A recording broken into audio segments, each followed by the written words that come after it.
Muy buenas tardes. El Ministerio de Cultura, mediante la Benemérita Biblioteca Nacional del SINAVI, les da la más cordial bienvenida a la cuarta conferencia de la Semana Morista 2025.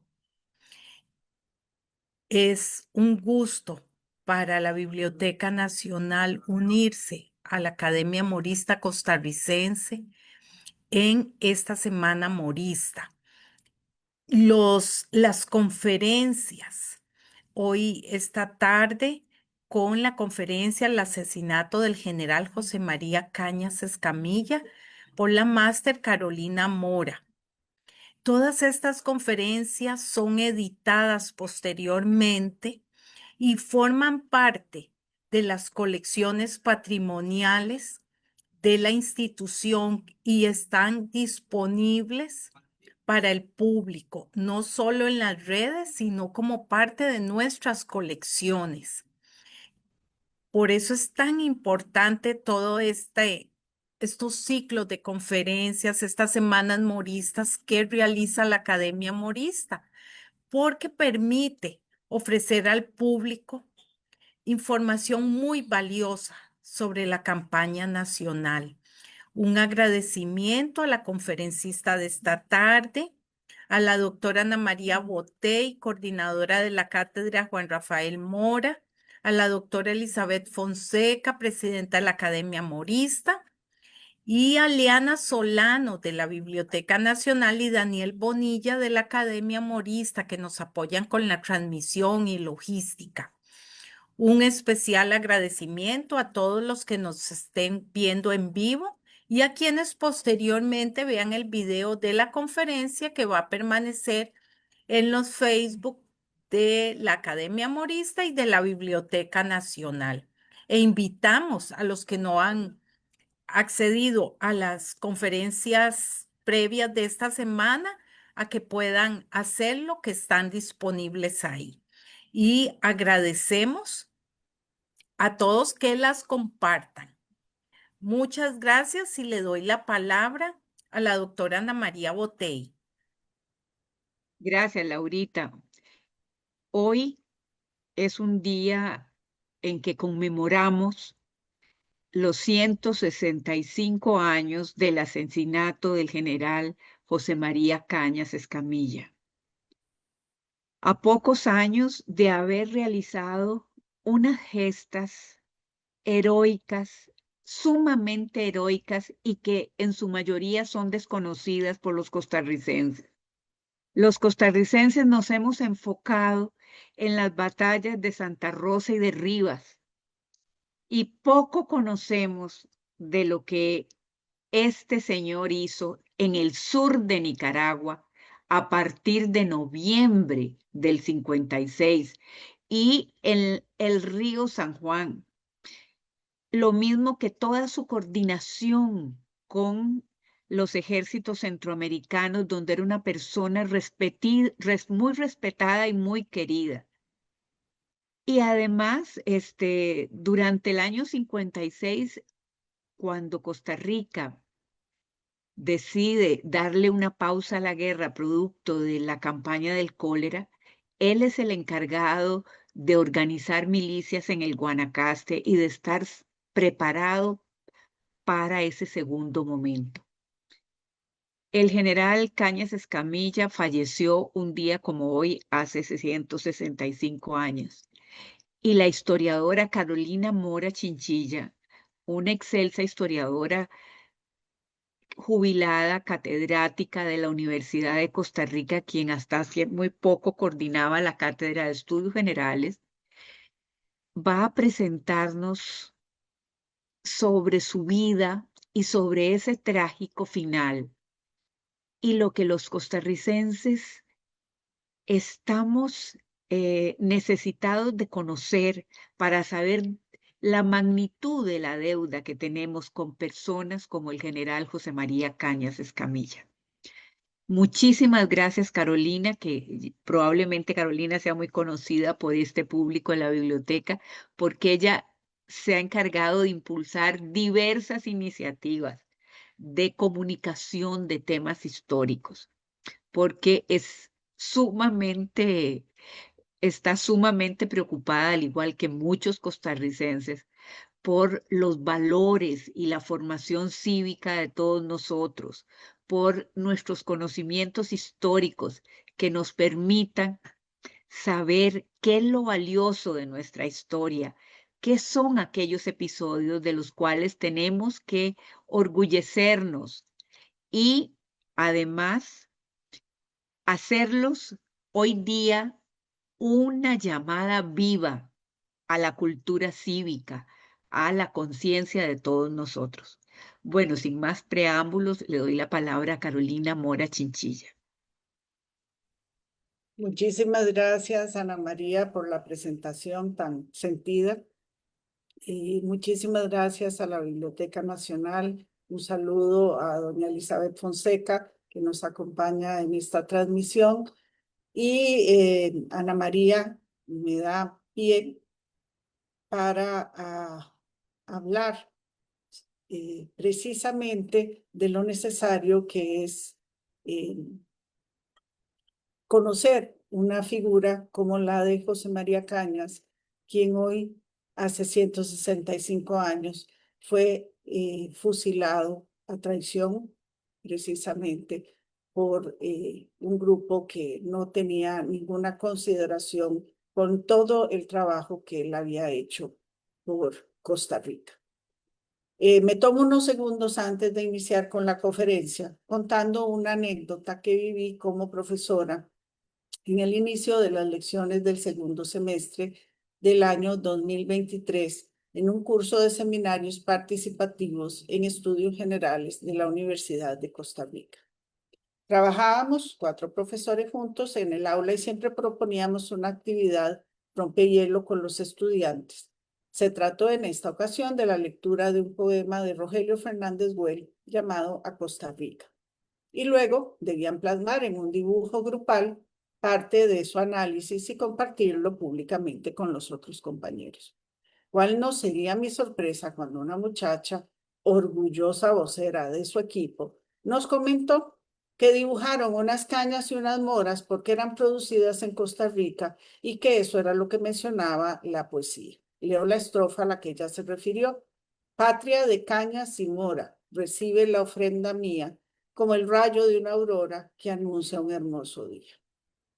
Por esta razón, es mi obligación, tal y como dice ese día, hablar del deber de todo costarricense, de conocer nuestra historia y en este caso resaltar que José María Cañas, el personaje y no el producto agrícola, fue un excelente ser humano antes que militar y que no dudó de servir a Costa Rica en sus peores momentos.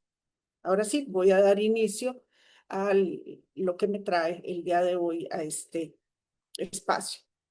Unos puntos de contexto, primero del periodo de 1809 a 1860, época en que vivió José María Cañas. Centroamérica fue el espacio geográfico en donde nació y vivió José María Cañas Escamilla, porque Cañas era un centroamericano. Centroamérica es de gran valor geopolítico en esta época. Aparte de España, Gran Bretaña tiene grandes intereses en el Caribe, posee parte del Caribe de Centroamérica y pisa los talones de la zona atlántica de Costa Rica. Luego de la independencia, Centroamérica optó por una federación de 5 estados. Después de 1838, cada estado centroamericano a su manera intenta conformarse en una república individual, aunque las luchas en Centroamérica no se habían resuelto con la desaparición de hecho de la federación, y esto marcará la llegada de José María Cañas a Costa Rica. Otro elemento importante a tener en cuenta es que Estados Unidos está dividido en un norte industrial y un sur esclavista, que tiene claras intenciones expansivas hacia el sur de sus fronteras. Existe la posibilidad de construir un canal interoceánico y Nicaragua se estudia como posible ruta. Gran Bretaña y Estados Unidos los más interesados, sin olvidar otros menos poderosos, pero con iguales intenciones. Por esa época se estableció la vía del tránsito en Nicaragua de San Juan del Norte a San Juan del Sur, atravesando el lago de Nicaragua. nunca se concretó el canal por Nicaragua. Lo dejo aquí porque hablar de la geopolítica de la época es un tema de nunca acabar. Así que hoy me referiré a la vida de José María Cañas más que a su fusilamiento, ese nefasto instante que cegó su vida, repito, hoy hace 165 años. Una vida interesantísima de militar, comerciante, funcionario público, diplomático y sobre todo amigo leal de Juan Rafael Mora Porras. Al nacer, José María Cañas Escamilla en Suchitoto, pueblo del actual departamento de Cuscatlán, en El Salvador, en 1809, faltaban 12 años para que llegara la independencia de España a estas tierras. Así que su lugar de origen pertenecía a la Capitanía General de Guatemala, parte del Imperio Español. Cañas fue hijo del presbítero José Marcelo Avilés y de Francisca Cañas Escamilla, y tuvo 6 hermanos que fueron adoptados por la madre de Francisca Cañas. Con 12 años es enviado a San Salvador para que se formara en una escuela militar, y ahí se entera que Centroamérica pasó a ser parte del Imperio Mexicano de Iturbide por un corto lapso, hasta 1823. Y que luego se organizó como federación, con 5 estados y un presidente federal. Guatemala, Honduras, El Salvador, Nicaragua y Costa Rica acordaron unirse el 22 de noviembre de 1824 y ya en 1825 se nombró al primer presidente federal, el salvadoreño Manuel José de Arce. José María Cañas pronto se incorporó al ejército y participa de las ideas federalistas. No es de extrañar que se uniera a las fuerzas que había solicitado Francisco Morazán en 1829 al gobierno de El Salvador, que solicitó 2,000 hombres que le son enviados para luchar contra los conservadores de Guatemala. Y en ese momento él alcanza el grado de capitán, pero todavía yo considero que a esto le falta un poco más de estudio histórico. Morazán, recordemos, presidió la Federación Centroamericana de 1830 a 1838, y al ser derrocado en 1838 pasó a El Salvador, donde poco después fue nombrado jefe de Estado hasta 1840, cuando fue derrocado, y debe salir de El Salvador. Con 31 años, José María Cañas huye con él y un grupo de seguidores en la goleta Izalco. Esta goleta llegó a Punta Arenas en abril de 1840, y ahí Francisco Morazán solicita a las autoridades costarricenses se le permita desembarcar a varios de sus compañeros. La solicitud es rechazada por Braulio Carrillo en un inicio, pues pone en peligro al Estado, que se había separado de las autoridades federales a las que no reconocía desde noviembre de 1838. Al final, se aceptó recibir a 23 de los 30 nombrados en la lista de Morazán. No queda muy clara la razón por la que Braulio Carrillo permite a Cañas establecerse en Costa Rica, un unionista declarado que acompaña a su líder en el viaje al exilio. Según Fernández Guardia, gran historiador costarricense, Carrillo no temía a Morazán y por el contrario asigna a otros de sus compañeros puestos clave, Al general Indalecio Cordero, instructor del ejército, a Enrique Rivas le confió la comandancia de Punta Arenas, al teniente coronel Molina, la del departamento de Guanacaste. Molina va a tener un papel también muy importante en Costa Rica, y a José María Cañas, encargado militar del puerto de Moín en la zona atlántica. Esta región era asediada continuamente por los habitantes de la Mosquitia, perteneciente a Gran Bretaña, que había nombrado un rey para controlar este sector, de gran interés en esos momentos en que se discute la posible construcción de un canal interoceánico por alguno de los países europeos o por Estados Unidos. Viendo Carrillo que continuaban los ataques en la zona, mandó una guarnición a Moín a las órdenes del capitán Cañas, quien llevaba instrucciones terminantes de repeler cualquier agresión de los indios mosquitos o de los ingleses. En Moín, Cañas permanecería cerca de 3 años. Tanto el gobierno de Carrillo como José María Cañas comprendían que parte de la seguridad de la zona se solucionaba con mayor cantidad de pobladores, pero eran escasos sobre todo por lo insalubre de la región. Así que serán muchas las ordenanzas del jefe del puerto para que la zona sea más atractiva. Mejorar las casas, los caminos, estancias, la cárcel, el cuartel, el resguardo, la producción agrícola, la venta de licores, el horario de la venta de licores, mantener siempre el camino, por lo menos para que pueda pasar una mula, etc. Cañas fue encargado de mantener el orden como autoridad exclusiva en el puerto de Moín y en Matina. Rinde informes sobre sus avances y en especial manifiesta su preocupación por el mal estado de las cárceles de Matina, zona de destierro y encierro para muchos indeseables. Es sustancial el aumento de las ganancias por razón de aduanas y de exportaciones entre 1841 y 1843, pero decayeron cuando se detuvo la construcción del camino a Matina. Al final, como se sabe, se prefirió la ruta por el puerto del Pacífico. Con la llegada de Francisco Morazán a Costa Rica y el consecuente golpe de Estado a Braulio Carrillo, Cañas continúa con sus labores en Moín, al parecer sin enterarse de los sucesos y de que su amigo tomaba el poder en Costa Rica.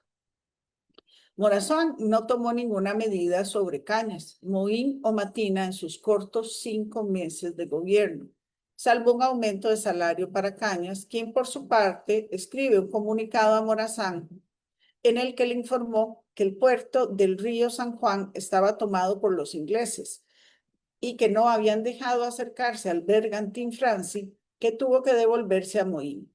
Gran Bretaña insistía en tomar esta zona.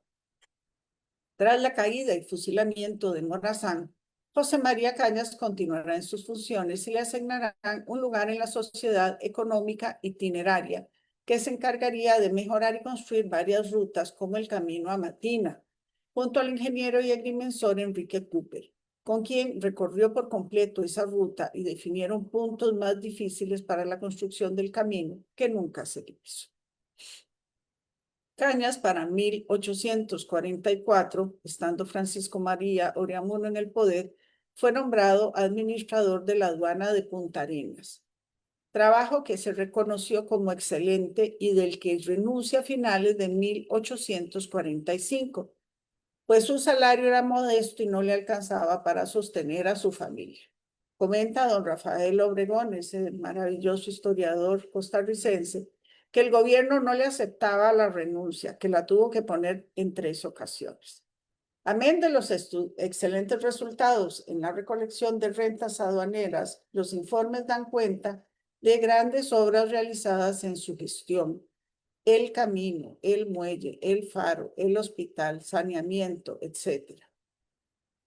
Desde 1843 se había casado con Guadalupe Mora Porras, hermana de Juan Rafael Mora Porras, su gran amigo, su hermano.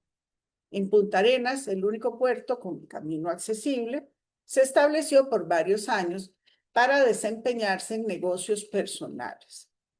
Narra don Rafael Obregón lo siguiente: allí instala un comercio de abarrotes y telas y también obtiene la representación de una casa extranjera de licores finos que él va a distribuir. Se asocia en negocios de exportación de café con su cuñado Juan Rafael y su concuño José María Montealegre, así como con su hermano Manuel, porque se intensificó la exportación de café a Europa. Montealegre establece en Punta Arenas una empresa en sociedad con él, llamada la Casa Cañas y Montealegre, que va a funcionar allí durante un tiempo y que se dedica a la exportación de café y a la importación de productos del exterior. Compró un terreno al otro lado del Golfo de Nicoya, la hacienda Lepanto, en la cual tendrá principalmente caña de azúcar, plátanos y madera. Se convertirá en uno de los agricultores y empresarios costarricenses que traen por primera vez máquinas para trabajar en la finca. Compró un barco de vela llamado el Chambón. Con ese barco comerciaba por Centroamérica y en él viajaron estudiantes costarricenses a Guatemala, como Julián Bolio, José Antonio Pinto, Aniceto Esquivel. También en ese barco vino al país el doctor Lorenzo Montúfar, exiliado político de Guatemala, quien dijo que ese nombre le sentaba maravillosamente bien. Rafael Méndez, que hizo un interesantísimo estudio sobre Cañas como empresario y hombre de Estado, agrega que en ese barco se trajeron 4 cañones y otros implementos de guerra y que era común que llevara documentos y encomiendas de gobierno. Así que por varios años, según investigaciones en los archivos, aparece Cañas vinculado de lleno al negocio de cabotaje. Estando José María Alfaro en el poder, en 1846-47, Cañas fue llamado a ocupar el puesto de intendente general del Estado. En esos momentos forjó una fuerte amistad con José María Castro Madrid, quien durante su jefatura de Estado y posterior presidencia lo nombró coronel del Ejército del Estado y ministro de Hacienda y Guerra en 1849, puesto al que renuncia porque sus otras actividades comerciales le hacían muy difícil cumplir sus tareas. En 1848 asume una nueva faceta en su vida, la diplomacia, cuando José María Castro Madrid lo escogió por sus cualidades como ministro plenipotenciario o agente confidencial para llevar un mensaje a los otros países de Centroamérica. El asunto era buscar el apoyo a Costa Rica frente a una posible invasión de Nicaragua por temas limítrofes. Parte en enero de 1849 en su misión. Le encargan en principio llevar a El Salvador los restos de Francisco Morazán, quien había manifestado tiempo atrás que ahí quería ser enterrado. Los llevaron en el Chambón. Cañas primero pasó por Chinandega y León con el fin de entrevistarse con Thomas Manning, vicecónsul británico en León, y Pedro Celedón, a fin de conocer la situación política de Nicaragua internamente y para saber cuáles eran sus intenciones con Costa Rica. Se quería evitar a toda costa una invasión de Nicaragua al país. Enrumbó luego a El Salvador, donde entregó a las autoridades los restos de Morazán con todo el protocolo. Además, informó al presidente Doroteo Vasconcelos sobre el conflicto con Nicaragua por el tema de Guanacaste, que amenazaba con la invasión del vecino a Costa Rica. Como muestra de gratitud, el presidente de El Salvador envía a Costa Rica los restos de Braulio Carrillo e indica que el gobierno salvadoreño no apoyaría a Nicaragua en sus intentos invasores. Luego pasó a Guatemala, donde se encontraba en medio de un caos político. Y por último llegó a Honduras. Ahí querían firmar un tratado de amistad y alianza similar al firmado en El Salvador. Tras la renuncia de Castro el 16 de noviembre de 1849, subió al poder Juan Rafael Mora, quien lo mantiene en su puesto, dada su gran amistad. A mediados de 1850, su cuñado decide que Cañas debe volver a Punta Arenas como gobernador y comandante de puerto. Ahí permanecerá hasta 1854, cuando Mora Porras lo nombró comandante del departamento de Guanacaste, ante la posible invasión de Nicaragua. Otra. Dionisio Chamorro había solicitado en nombre del gobierno de Nicaragua el pago de una indemnización de 500,000 pesos por Guanacaste, que por supuesto no se aceptó y fue expulsado del país. Luego de estos eventos, Guanacaste pasó a llamarse Moracia. Vemos a Cañas entonces como una figura multifacética, muy conectado con la élite política con quien hace sus negocios y a la que apoya en la función pública y militar de diversas maneras. Como diplomático y militar, lo vemos actuar de nuevo en junio de 1855, cuando Walker ya está instalado en Nicaragua apoyando a los liberales de Francisco Castellón, opositor de Fruto Chamorro, conservador. Nicaragua enfrenta una guerra civil que en ese momento divide al país vecino en dos gobiernos. Walker con su gente había llegado a Nicaragua desde junio de 1855 y a finales de ese mes un primer suceso alerta al gobierno nacional. En la lucha por capturar Rivas, que está en manos de los conservadores, los liberales, que como bien dije tienen a favor a Walker, huyen hacia territorio costarricense. El capitán Juan Quirós, un costarricense enemigo de Mora, por eso estaba en Nicaragua, al mando de las fuerzas nicaragüenses conservadoras, traspasó el territorio nacional y dentro tomó varios prisioneros y fusiló a otros. Al enterarse el gobierno de Costa Rica de lo ocurrido, le ordenó al coronel José María Cañas que se trasladara inmediatamente al departamento de Moracia, con el cargo de comandante de la división de vanguardia, que era conocido como el Batallón Moracia, a fin de impedir que se repitiera otro hecho de tal naturaleza. Este Batallón Moracia fue un grupo de hombres de Guanacaste que formó militarmente Cañas y que tendrán un papel muy importante en la guerra. Costa Rica protestó enérgicamente ante el gobierno de Granada y Cañas luego fue enviado a mediar en el conflicto, lo que logró gracias a su amistad con los legitimistas o los conservadores, Dionisio y Joaquín Chamorro. Sí, Dionisio Chamorro es el mismo que exigió 500,000 pesos de indemnización por Guanacaste. Conseguida la concordia, Cañas volvió a Punta Arenas a cargo de la gobernación y comandancia por orden de Juanito Mora. Juanito Mora tiene claro que la guerra estaba a las puertas de Costa Rica por las noticias que le envía Molina desde Estados Unidos. Sabe, además, que Walker continúa fortaleciendo sus huestes gracias a la Compañía del Tránsito. Así, Cañas es llamado a Moracia desde el 2 de noviembre de 1855 para que asuma el cargo de la comandancia de armas y de la gobernación del lugar. Debía proteger a Costa Rica y prestar auxilio a los fugitivos, fuera del bando que fueran. Para marzo de 1856, Liberia está convertida en cuartel general. Ahí Cañas recibe al Estado Mayor costarricense, que organiza las operaciones militares, tanto hacia San Juan del Sur como hacia Rivas. Y por supuesto, se envió a Nicaragua la noticia de que Costa Rica había declarado la guerra.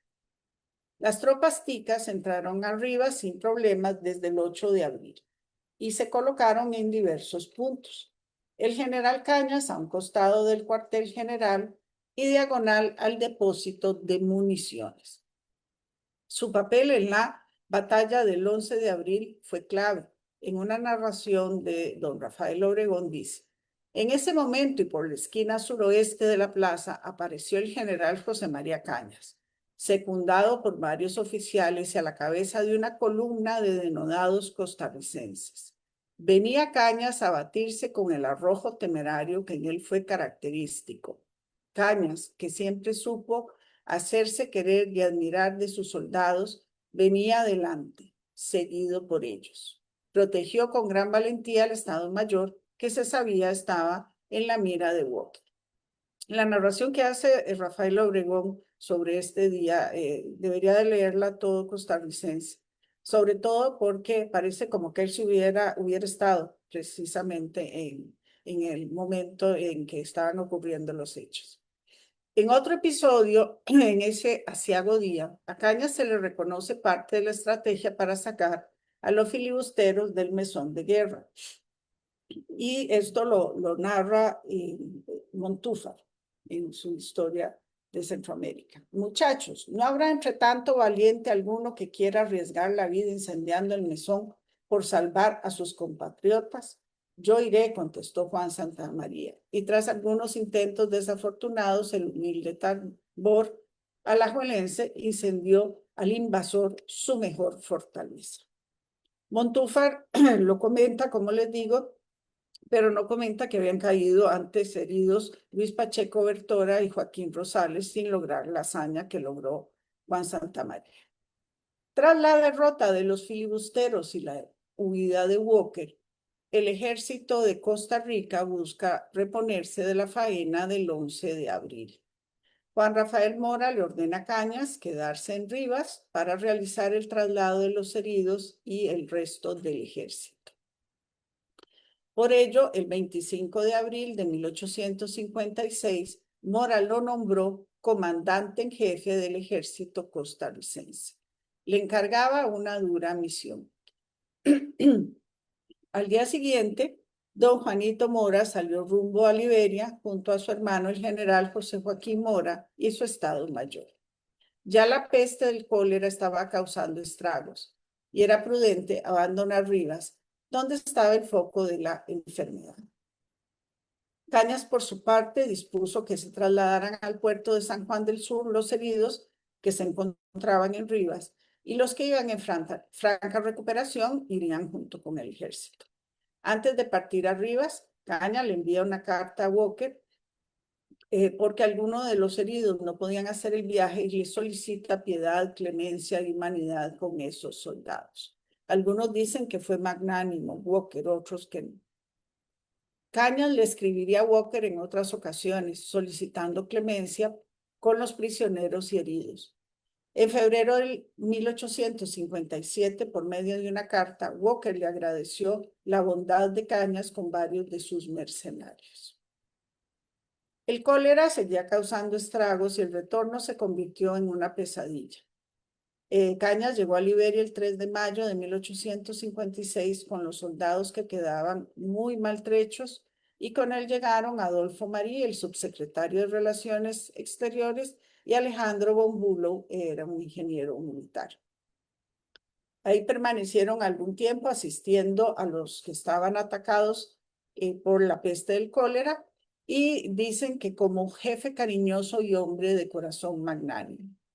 Esta difícil situación hace que Mora le escriba a su ministro de guerra, Manuel José Carazo, el 4 de mayo lo siguiente. No encuentro palabras para encarecer los servicios que Cañas ha prestado. Él, con 1000 sacrificios, ha salvado a la gente hasta Liberia, llegando al extremo de quedarse atrás con sus ayudantes para socorrer y consolar a los enfermos abandonados, de los cuales muchos se han salvado por su socorro. Su valor, su capacidad, su abnegación constituyen en esta triste circunstancia el único hombre capaz de custodiar la frontera y cambiar o mitigar al menos los males que pesan sobre este infeliz departamento. Se refiere a Guanacaste. Por eso le he dejado con harto dolor, pues no es posible que yo sea indiferente al riesgo que un hombre de tan relevante mérito y a quien además me ligan lazos de parentesco y amistad va a correr. Por otro lado, Walker desde Granada gobierna a sus anchas y sigue recibiendo hombres y armas por la vía del tránsito. El ejército de Centroamérica apenas se empieza a mover hacia Nicaragua. El 8 de julio de 1856 llega el contingente salvadoreño al mando del general Ramón Belloso Renderos. Luego llegarán los otros ejércitos de Centroamérica. Los aliados se habían enfrentado a Walker en algunas ocasiones, siendo la batalla de San Jacinto el 14 de septiembre del 56 una de las más comentadas. Pero Walker se había reforzado tanto que las tropas unidas de Guatemala, El Salvador, Honduras y Nicaragua no pudieron impedir el incendio de Granada en los 20 días de asedio, el cual ocurrió el 12 de diciembre del 56.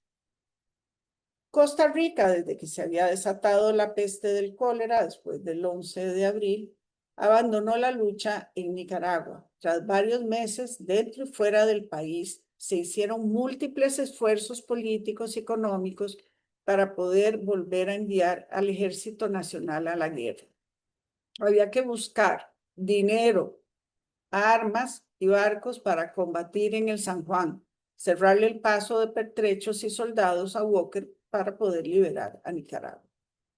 El presidente Mora dispuso que el 2 de noviembre el general Cañas saliera con un grupo grande de soldados desde Liberia hacia Nicaragua. Debería apoderarse de San Juan del Sur y de la sección del tránsito que de este puerto salía hacia la Virgen. José Joaquín Mora haría lo propio en el río San Juan para tomar los barcos y otros puntos estratégicos. Cañas iba con la división de vanguardia, era el batallón Moracia, que incluía entre otros a Tomás Guardia como mayor y a su hermano Faustino. Y todos los que integraban ese batallón eran muy jóvenes. El plan era muy atrevido, pues Costa Rica no tenía caminos hacia el norte, dominado por selvas impenetrables, y tampoco se contaba con marinos ni con embarcaciones. El 7 de noviembre, Cañas alcanzó el puerto de San Juan del Sur y la goleta filibustera Granada que lo defendía huyó. Dejó al mayor Tomás Guardia en el puerto con 75 hombres y él se ubicó en Rancho Grande en el camino al tránsito, donde se atrincheró y fue reforzado por el coronel nicaragüense Félix Ramírez, que venía con 300 hombres aproximadamente. Ahí enfrentaron a Walker con poco éxito, así que tuvieron que retirarse. Sin ninguna baja, logró sacar a todo su batallón hasta Rivas. Parece que eso fue una gran hazaña. Ahí unidos, los soldados del batallón de Cañas y los que mandaba Máximo Jerez ocuparon la plaza de Rivas. Cañas posteriormente se incorporará al ejército aliado que estaba en Masaya a mediados de diciembre.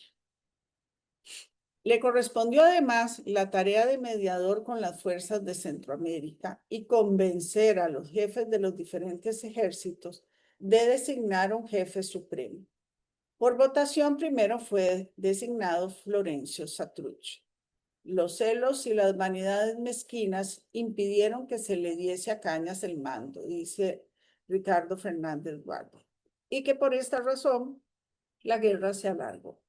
Cañas era el elegido de Patricio Rivas, el presidente de Nicaragua, pero no fue aceptado y el desorden continuó hasta que se nombró general en jefe a José Joaquín Mora, propuesto por Rafael Carrera, presidente de Guatemala, y Cañas quedó de segundo jefe junto a los otros jefes militares de Centroamérica. San Jorge fue elegido centro de operaciones y José María Cañas llegó a este puerto el 28 de enero. Ya estamos en 1857. Para enfrentar al enemigo con las fuerzas de Costa Rica y Nicaragua. Ahí salió herido Tomás Guardia, quien se distinguió por su gran valor. Estos soldados de la división de vanguardia siguieron peleando en San Jorge en busca de tomar el camino al tránsito. Finalmente, los costarricenses consiguieron tener el completo dominio del río y del lago y además pudieron comunicarse fácilmente con los centroamericanos que estaban al otro lado del lago. Sí, ya habían tomado básicamente el tránsito.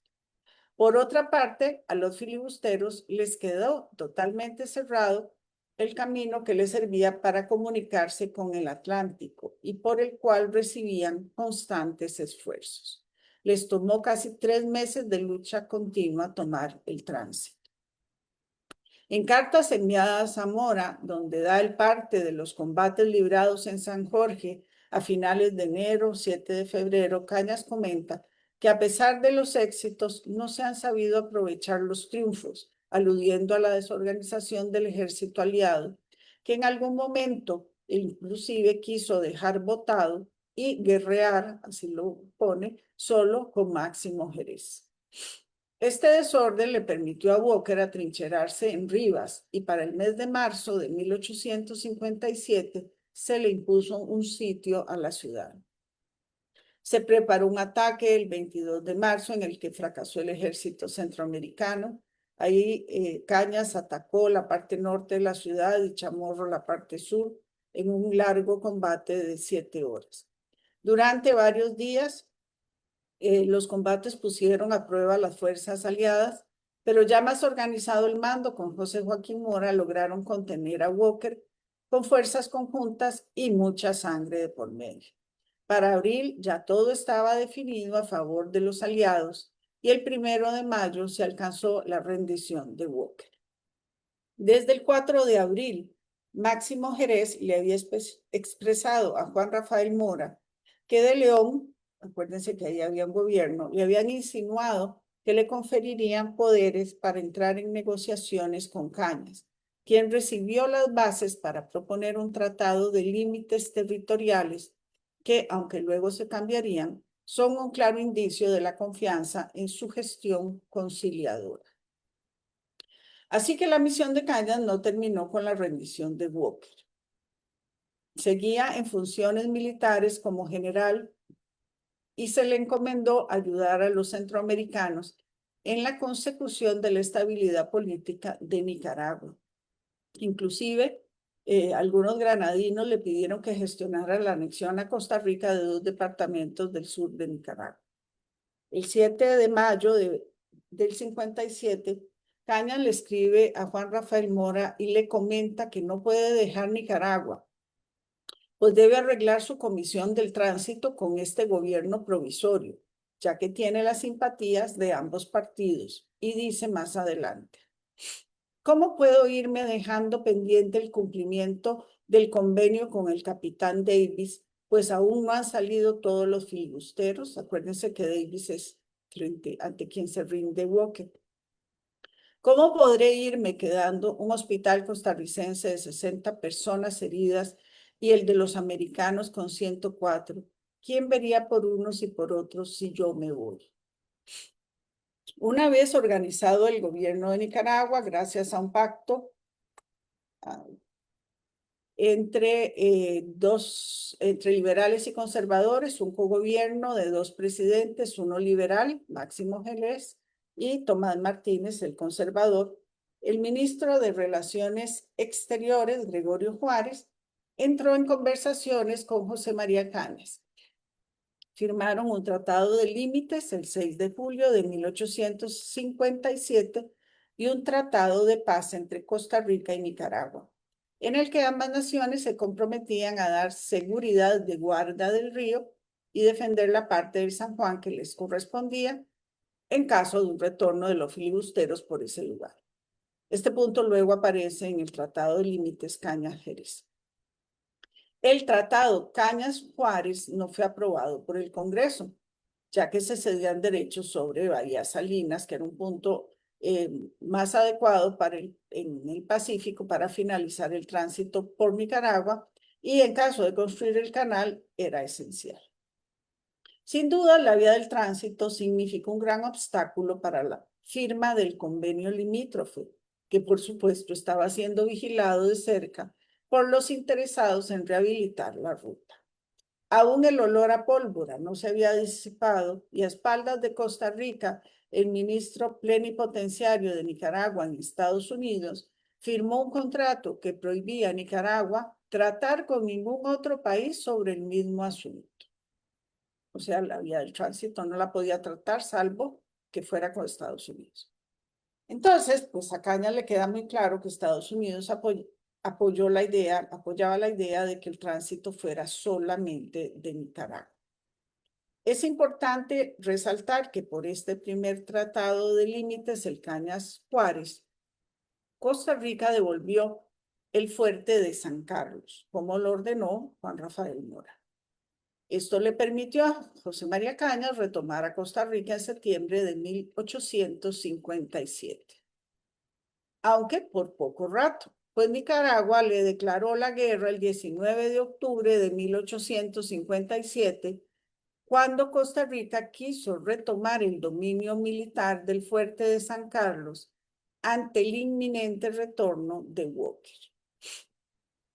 Máximo Jerez y Tomás Martínez, los 2 presidentes que tenía Nicaragua de los 2 partidos, además reclaman de nuevo Guanacaste. Mora le ordenó a George Cauty, que estaba encargado de los vapores en el San Juan, que recobrara el fuerte de San Carlos. y el gobierno de Nicaragua asumió que Costa Rica quería conservar posesiones en el río y el lago. Los nicaragüenses anunciaron que iban a defender el territorio con 1000 soldados. Costa Rica no estaba para guerras, así que usó la diplomacia. Envió al general Cañas y a Emiliano Cuadra, un nicaragüense residente en Costa Rica, a resolver el asunto a finales de 1857. Estando Cañas, apareció Walker en el San Juan y ante el peligro común colaboró en aquel momento con Nicaragua en la preparación de los planes de defensa. Al pasar el peligro, se retomó la idea de dar solución en forma definitiva a la cuestión de límites. Al final, José María Cañas y Máximo Jerez acuerdan el Tratado de Límites. Este tratado, como explica Clotilde Obregón, será aprobado por el Congreso costarricense rápidamente el 15 de abril de 1858, poco antes de la reelección de Juan Rafael Mora Porras. El gobierno de Juan Rafael Mora Porras está desgastado y son cuestionados él y sus hombres de confianza, José María Cañas de primero. El golpe de Estado del 14 de agosto de 1859 los obligó al exilio. Juan Rafael Mora, José Joaquín Mora y José María Cañas fueron recibidos en El Salvador con los brazos abiertos por parte de Gerardo Barrios. Cañas, íntimo amigo del presidente Barrios, fue nombrado comandante en jefe del ejército salvadoreño a su llegada. Los tres se instalan en Santa Tecla. Ahí se encontraban otros costarricenses exiliados o llegados por asuntos de negocios. El gobierno de El Salvador le dio un contrato a Cañas junto con el militar Santiago González para la construcción del camino de San Salvador al Puerto de la Libertad, de gran importancia para la nación. Cañas y González aportarían la inversión y luego por 5 años cobrarían los impuestos de aduanas como recompensa de su trabajo. Cañas inclusive llamó al militar costarricense Faustino Montes de Oca a colaborar en esta obra. Esto lo dice Clara Luz Grillo, un libro también muy interesante sobre el general Cañas. José María Cañas, como jefe del ejército de El Salvador, se hizo inmensamente popular. Ahí tenían motivos para hacer de Cañas un semidios, en palabras de Manuel Argüello Mora, sobrino de don Juanito. Primero dice porque era salvadoreño, por su gloriosa campaña de 1 año y medio contra Walker en Nicaragua, y porque habiendo militado con Morazán, se le tenía como una hechura de ese jefe adorado. Finalmente dice Argüello, porque el viejo Cañas, hay que pensar que Argüello era muy joven, era verdaderamente simpático y digno de general aprecio, generoso, valiente y pródigo, amigo del género humano. En Costa Rica igualmente era muy querido y popular entre los soldados por su bondad, liderazgo y valentía. Por esa razón, Cañas le comentó a Manuel Argüello, poco antes de su fusilamiento, que él tenía muy claro que su vida no sería perdonado luego del fracaso de Mora por retomar el poder en septiembre de 1860. Cañas era peligroso para el gobierno de José María Montealegre. Así lo tiene él muy claro. Así, su destino quedó definido en esta carta que fue dirigida a Máximo Blanco, general en jefe del Ejército de Operaciones. San José, 1 de octubre de 1860. Recibí y puse en conocimiento del presidente de la República, que era José María Montealegre, la comunicación de usted, fecha de ayer, en que da parte de las disposiciones que ha tomado para la mejor asistencia de los heridos y da cuenta de haber sido pasados por las armas don Juan Rafael Mora e Ignacio Arancibia. Y sentenciados a deportación don José María Cañas, don Manuel Argüello y don Leonidas Orozco, a reserva de lo que disponga el Supremo Gobierno. Este aprueba todo lo practicado por usted, con excepción de lo que se refiere a don José María Cañas, a quien, de acuerdo a un numeroso consejo de gobierno, previene sea pasado por las armas. Esto ocurrió ya hace 165 años en Punta Arenas, donde actualmente se encuentra el monumento a Mora y Cañas. Los calificativos para este atropello son: Cañas es reconocido en Costa Rica además por la jovialidad que recurrentemente se comentaba en la bibliografía que consulté para esta conferencia. Así que voy a cerrar con una anécdota que relata Fernández Guardia en una obra bellísima que se llama Cosas y Gentes de Antaño. Era común que Cañas se reuniera con el presidente salvadoreño Gerardo Barrios y su esposa y el ministro Manuel Irungaray, a quien llamaban Volteriano, con quien comentaban los planes de Juanito Mora de retomar el poder. Un día Barrios, queriendo disuadir a Cañas de intervenir en esa aventura, que de todas formas él veía imposible, leyó en voz alta una noticia que narraba los últimos instantes de don Jaime Ortega y Olleta, fusilado en Tortosa el 18 de abril de 1860. Al parecer, la lectura provocó mucha emoción en los presentes y se hizo un profundo silencio.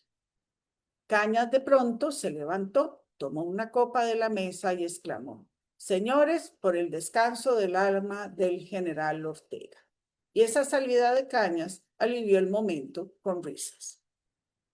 En una carta escrita a Barrios poco antes de su fusilamiento, Cañas le dice que será fusilado sin juicio previo y que a usted, a la niña Delita, la esposa de Barrios, y al volteriano que era Manuel Irungaray, que tan opuestos eran a que yo me sacrificara por un amigo, les recomiendo mi familia. Adiós, pues. Acuérdense de mí cuando reunidos digan: por el descanso del alma del general Ortega. Cañas fue declarado defensor de la libertad en marzo de 1857. Muchas gracias. Solo me quedan dos cosas más por mencionar. La primera es que Cañas, por ley, debería de tener un monumento desde 1966. Ese monumento se rescata la ley, se consigue un dinero para que se haga y nunca se terminó. Ya murió hasta la persona que había sido designada para hacer este monumento. Y la otra cosa que quería mencionar, y con esto termino, es que comenta hace relativamente poco Vladimir de la Cruz que parte del fundamento para que se eliminara la pena de muerte en Costa Rica por parte de Tomás Guardia está en precisamente el fusilamiento de Cañas, que a la mayoría de los soldados le dolió muchísimo esta tremenda, esta situación tan espantosa, este atropello, porque él no debió de ninguna manera haber sido fusilado. Ya Mora se había entregado defendiendo la vida de sus compañeros, pero bueno, se traicionó la palabra. Así que muchísimas gracias y quedo atenta por si hay alguna duda o comentario.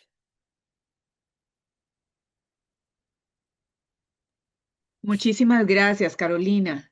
Hiciste un magnífico recuento de todas las facetas de la vida del general Cañas, de administrativo, de militar, de organizador, de un ser humano, como vos lo dijiste, especial. En lo que me tocó trabajar a mí sobre la epidemia del cólera, el general Cañas se quedó en la retaguardia.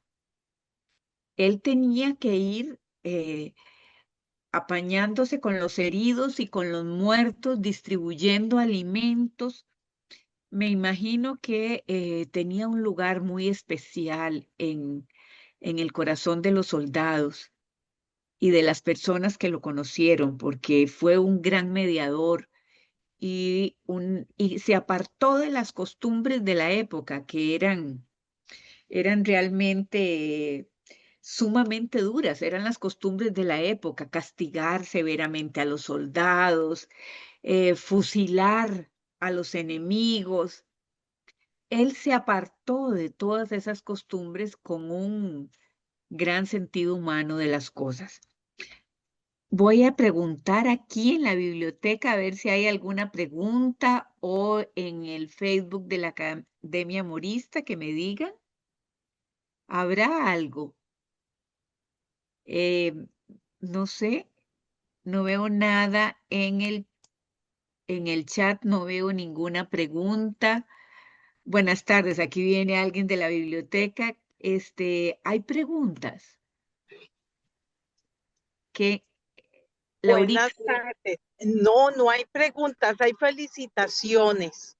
Felicitaciones a doña Carolina, pero no hay preguntas. Bueno, no sé si querés agregar algo más, Carolina. Ese monumento decías que quedó a Sigue, medias, sigue pero siendo ¿cómo es una, eso? sigue siendo una deuda que tiene el país con José María Cañas. Fue un monumento que por ley se había pensado hacer desde 1966, se rescata en 1968 y se le asigna 300.000 colones de la época a Miguel Ortuño Sobrado para que haga el monumento. Es un monumento enorme, enormemente grande, que dice integrado por 4 grandes figuras de 4 metros de altura, más la cabeza del general Cañas de 2 metros, 14 relieves y un obelisco. Y se ubicaría, dicen aquí, en el centro de la sabana. La primera noticia que yo tuve es que se iba a ubicar frente al monumento del agricultor cerca del aeropuerto Juan Santamaría. Pero se incendió el taller del artista y bueno, la artista murió ya hace unos años, así que quedó todo en el aire, como tantas otras cosas, ¿verdad? Que quedan en el aire en nuestra historia y está pendiente, así es. Carolina, aquí hay dos comentarios. A Uno ver, de doña Irisol Güell Reyes, que dice que de admirar e imitar la lealtad y compromiso del general Cañas hacia nuestro país. Y el segundo de doña María Isabel Vícer, que dice, saludos, no he tenido claro qué fue lo que separó a los Montalegre, los Mora y Cañas. bueno, es un conflicto de larga data, ¿verdad? No es en el momento, sino pues por los mismos negocios se enemistan. Hay otro actor más en este conflicto, que es Vicente Aguilar, también socio de De Mora. Mora. Y en realidad el conflicto viene por una serie de quiebras entre varios de los negocios. Esa es una parte.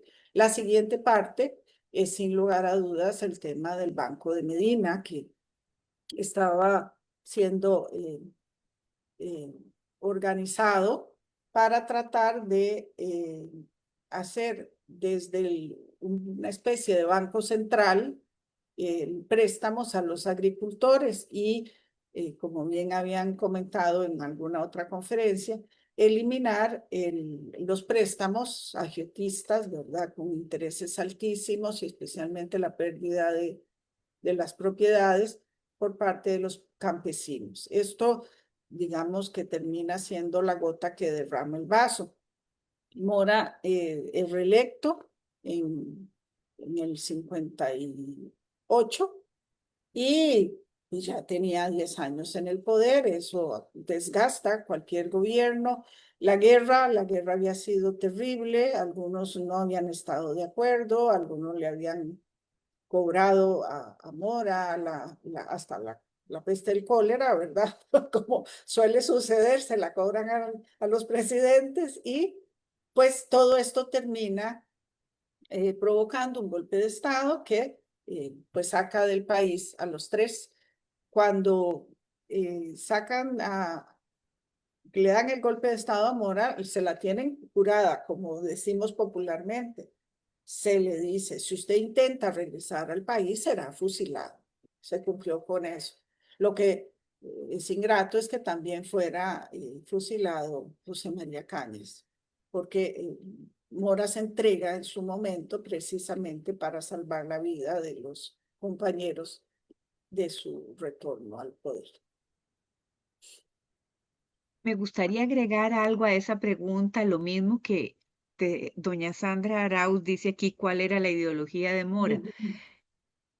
A lo que vos señalaste, este Banco de Medina o banco hipotecario que se llamó Banco Nacional y que tenía un año de haberse aprobado su creación, en realidad al final no se pudo establecer porque los socios que iban a aportar capital, algunos de ellos no encontraron el capital para hacerlo. Pero la idea era que fuera un banco hipotecario, esa era la modalidad.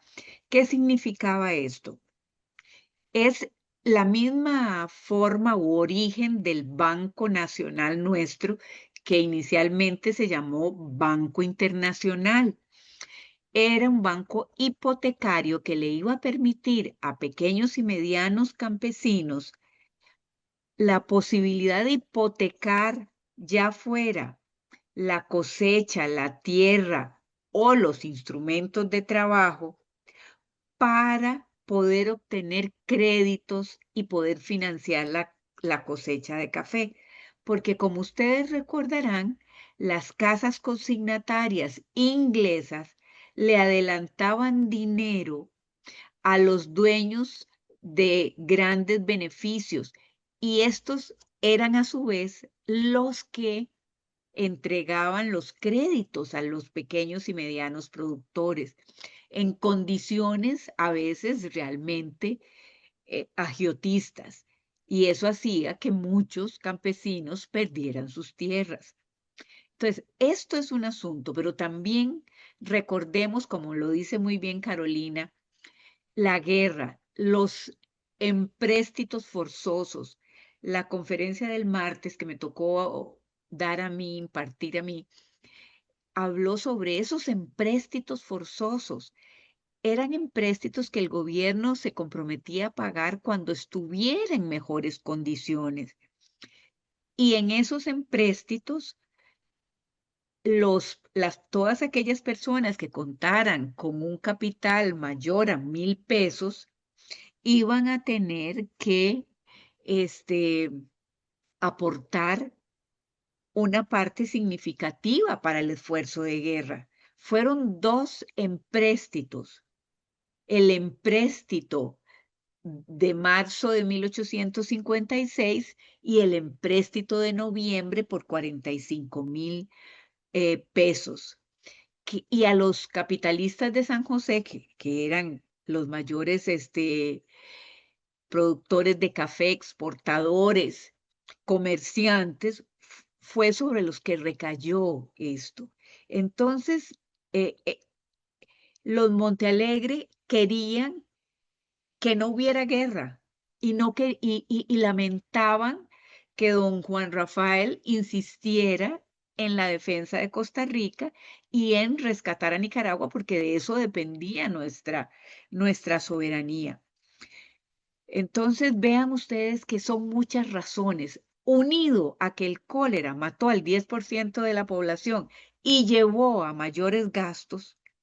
Si recordemos, el COVID, como dice Carolina, se los cobran a los presidentes del momento. Todas las medidas, toda la tragedia que eso implica, de ahí que no había, las diferencias se ahondaron. Carolina, sí, la otra pregunta esta de cuál era la ideología de Mora, y también te digo, don Orlando Portilla, quien fue durante mucho tiempo asesor de estudios sociales, dice que excelente la conferencia y el coloquio, que muchas gracias. Y Pues doña Iris Güell también dice, todos los que planearon y asesinaron a Mora y Cañas quedaron libres, ¿qué pasó con ellos? bueno, lo primero, ¿cuál era la ideología de Mora? Mora era un costarricense que estaba organizando un país. En este momento no hay partidos políticos. Mora está defendiendo una nación reciente como Costa Rica. Su ideología será más liberal, digamos que es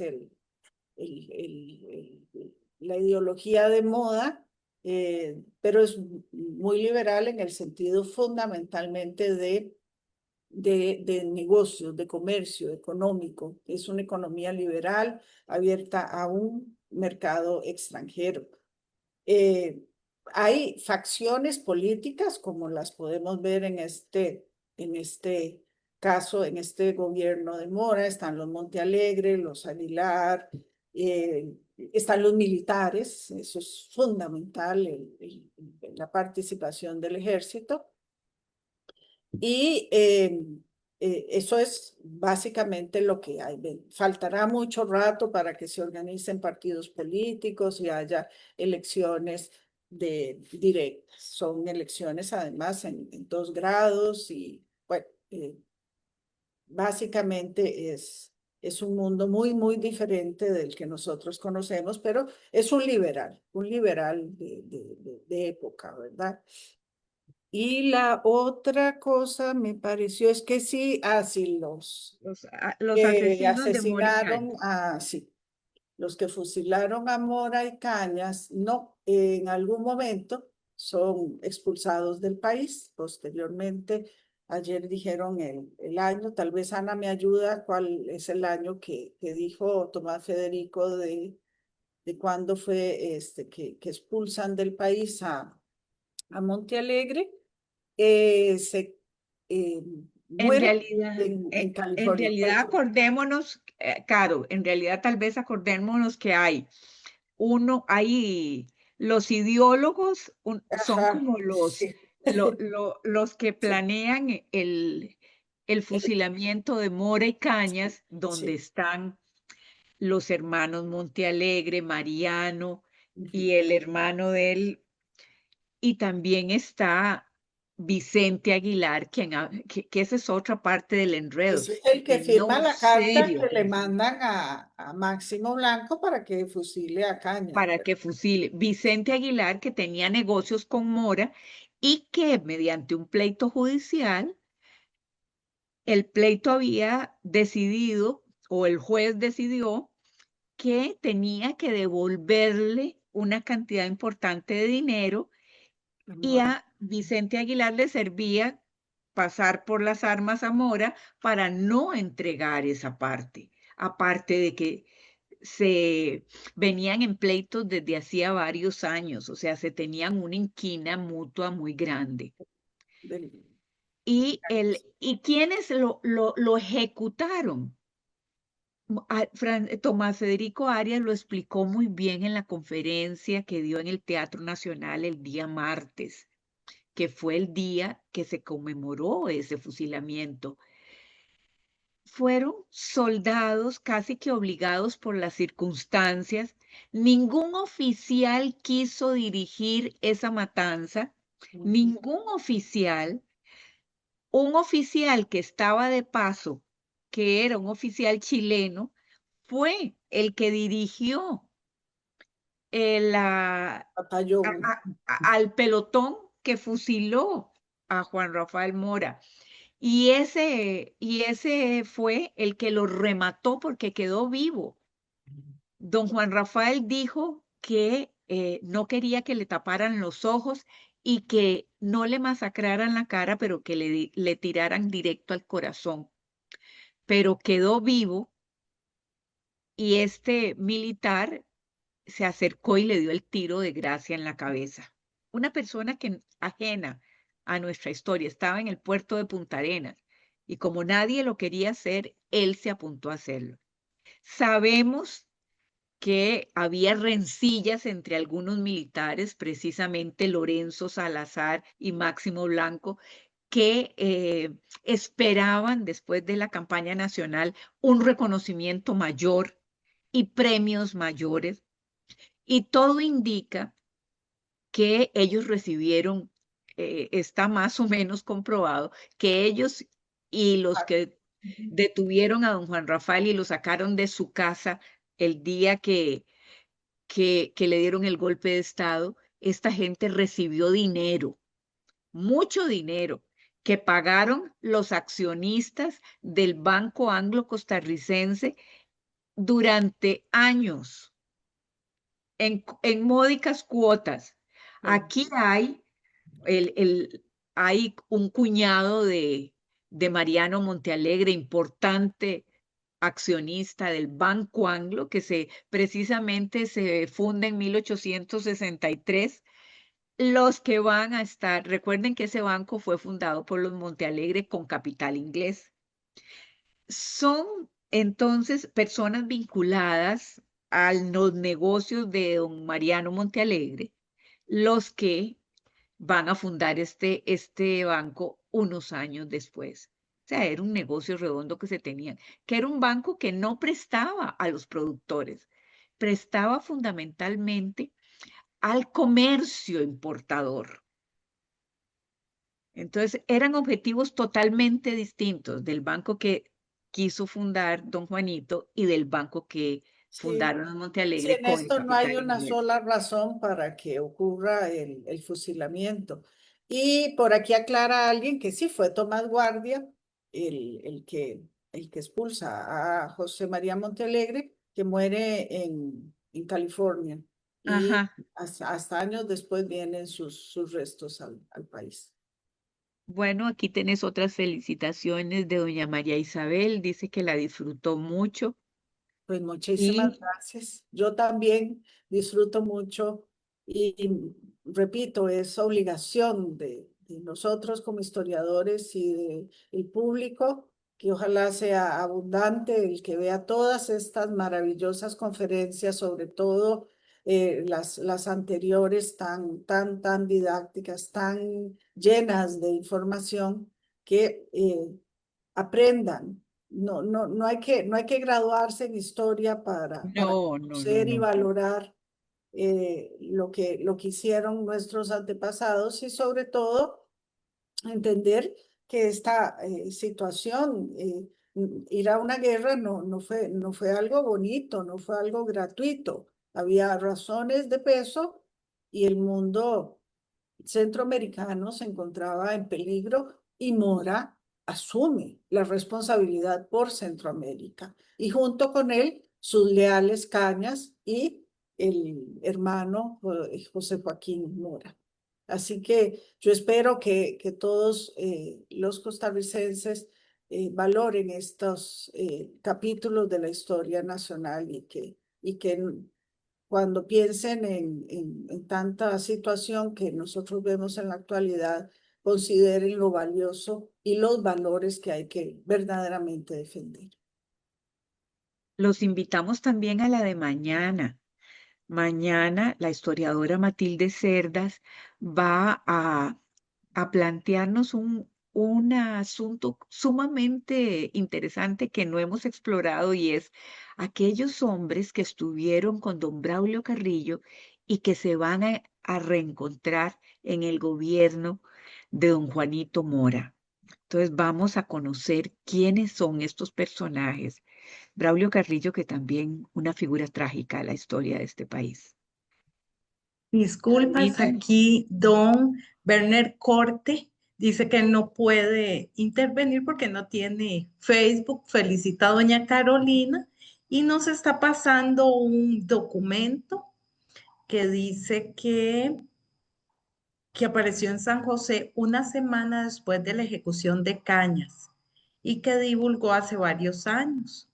Entonces, vamos a ponerlo a disposición de todos, ¿verdad? Muchas gracias a don Werner y lo vamos a poner acá como parte de en el chat, porque lo comparte con el público. Y bueno, yo me uno a las felicitaciones a doña Carolina, una conferencia muy clara, muy detallada y sin duda eh, lo que nos causa es una admiración enorme al general Cañas Escamilla y bueno, tenemos una deuda enorme, ¿verdad? Porque ese monumento sigue sin hacerse. sin hacerse. Como muchas cosas, como el funeral de estado de don Juanito Mora, como mantener las estatuas que existen, los monumentos en buenas condiciones. Aquí doña Magda Cecilia Sandí también te manda y doña Carolina Monge, felicitaciones. Y don Armando Vargas. Tan lindo, Muchas don gracias. Armando. Y muchas Bueno, gracias a la Biblioteca Nacional, a la Academia Morista por invitarme y espero que haya sido para todos de algo, de utilidad, por lo menos. Muchas gracias. Buenas tardes. buenas Buenas tardes. tardes.